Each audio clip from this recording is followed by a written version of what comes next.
Who really benefits from corruption in South Africa? Who are the main beneficiaries of the corruption that is on the industrial scale here in South Africa? Because surely someone must be benefiting. Who do you guys think are the biggest beneficiaries of the corruption in this country? Because there's no doubt that the biggest victims of this corruption, it has to be black South Africans. Okay? So in South Africa, corruption is not just about petty bribes. It is a sophisticated, systematic machinery, right? It has been estimated to have cost the country hundreds of billions of rands. Money that should have been, that's the saddest part, money that should have been spent on schools, hospitals, and infrastructure. So when the state is bled dry, who are the real beneficiaries of this massive economic crime? The evidence points to a clear, powerful, and deeply entrenched network of individuals and entities who have systematically converted public trust into private wealth, meaning they are using the public trust to enrich themselves. The primary beneficiaries of grand corruption are a small network of powerful individuals, often working in a symbiotic relationship. Number one is the oligarchs, the capturers. The most prominent example is the Oppenheimers, the Ruperts and stuff, and their associated companies. They systematically influenced, right, the leadership contestation in the ANC, and then influence the key appointments within the state-owned companies and government's departments, right, to ensure that they continue benefiting from these green contracts, where they get about 40 years contracts within the state-owned companies. Yet we are told about the Gupta's families. Secondly, it is the political allies. This includes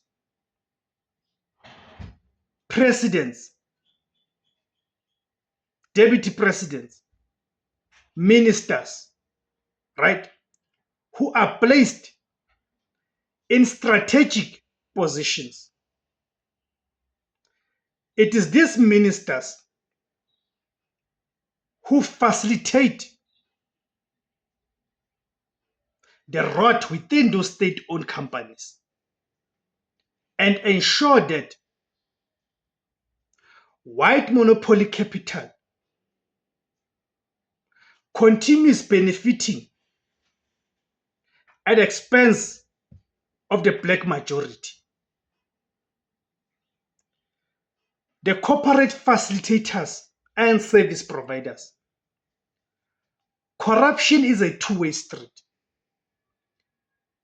right, between private and public companies. So private and private companies have benefited immensely by acting as facilitators.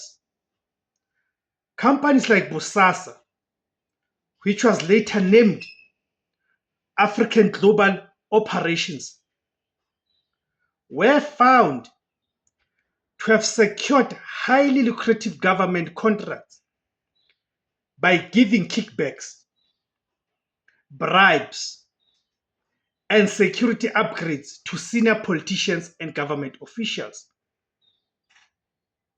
There is also the global corporations. The corruption network was not purely domestic. It is not purely domestic. Global firms, including multinational banks and consulting agencies like McKinsey, SAP, and ABB, admitted to involvement in corrupt transactions with state-owned companies like Eskom and Transnet, enabling billions of rands to be siphoned out of the country through complex financial pipelines. They provided the veneer of legitimacy and technical means for the looting, meaning they enabled the looting. Then what is the unseen cost? Who pays the price? While the elite network benefits directly, the true cost of this corruption is borne by the majority of South Africans, particularly the poor and vulnerable Africans. It leads to service delivery collapse. Money is diverted away from essential public goods. Right? Corruption at Eskom leads to load shedding, power cuts, crippling small businesses, and impacting public health. Corruption in housing department leads to shoddy construction or delays in providing shelter to the vulnerable. The poor are most vulnerable as they are dependent on the government for healthcare, water, and social security.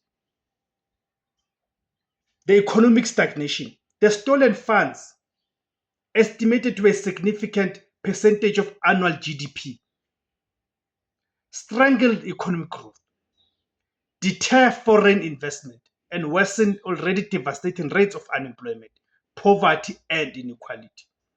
Corruption, according to the World Bank, significantly increases the number of South Africans living below the poverty line.